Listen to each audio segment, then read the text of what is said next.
Assalamualaikum warahmatullahi wabarakatuh. Selamat sore teman-teman millennials. Selamat datang di program Sore-Sore Berkah, berkah terus Masya Allah. Teman-teman sekalian, salah satu hobinya para nabi itu adalah curhat ke Allah. Jadi ada anggapan kayak gini, jangan sering-sering berdoa, mending kita beramal aja, nggak enak sama Allah. Sebetulnya ini kalimat kurang tepat. Kenapa? Karena dasarnya Allah itu senang banget kalau hambanya berdoa. Allah tuh seneng banget kalau kita tuh curhat masalah kita. Memangnya Allah nggak tahu masalah kita sampai kita harus curhat? Ini bukan masalah kita ngasih tahu ke Allahnya. Soalnya Allah alimun bidatis sudur. Allah tuh udah maha tahu banget. Semua masalah kita Allah tahu. Cuman kenapa kita perlu curhat? Satu, curhat itu ibadah.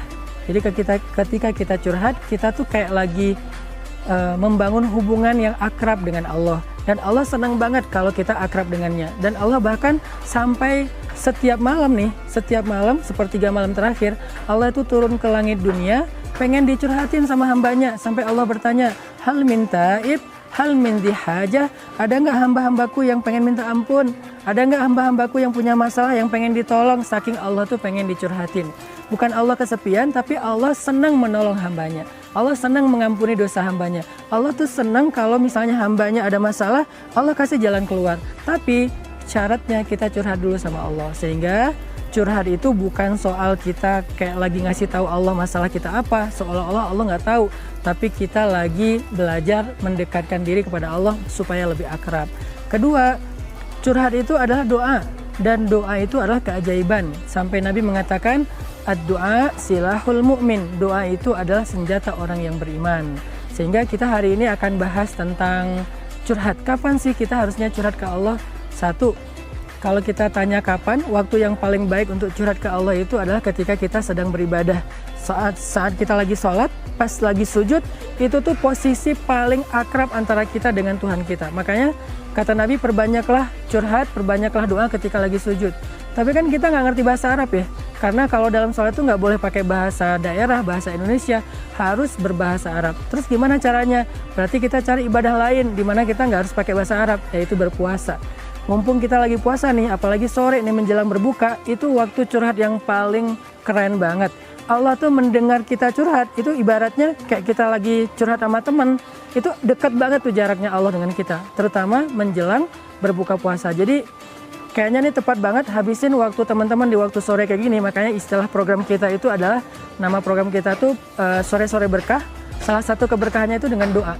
Jadi sambil ngeliatin makanan, sambil nahan pengen makan, pengen minum, banyak doa. Dan ini doa keren banget, doa jodoh.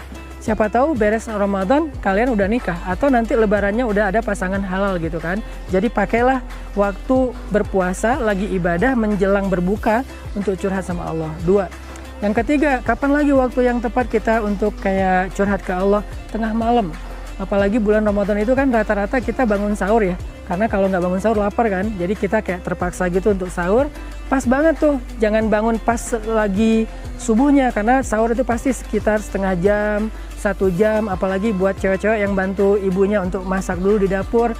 Biasanya 1 jam sebelum subuh itu masuk sepertiga malam terakhir. Waktu curhat yang paling istimewa banget. Pakailah itu buat curhat ke Allah.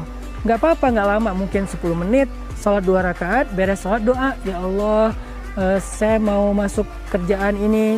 Mudah-mudahan saya lulus. Ya Allah, saya begini. Ya Allah, saya begitu. Sampaikan aja masalah-masalah kita. Karena dulu para nabi, seperti Nabi Zakaria, kalau lagi curhat itu kayak intimate banget gitu, menyampaikan masalah yang orang lain nggak tahu.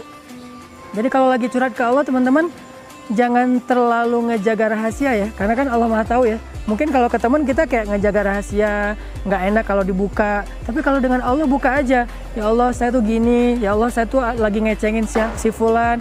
Jangan terlalu kayak ngerasa terketahuan gimana. Emang Allah tahu. Jadi kalau lagi curhat sama Allah, udah aja buka-bukaan, tapi dengan bahasa yang santun, dengan bahasa yang lembut, terutama di waktu sepertiga malam terakhir. Itu tuh insya Allah akan menjadi solusi dalam kehidupan kita. Coba kita renungkan satu ayat tentang curhat yang dibaca oleh Nabi Zakaria ketika beliau minta anak. Allah Subhanahu wa taala berfirman, "Iznada rabbahu nidaan khafiyya."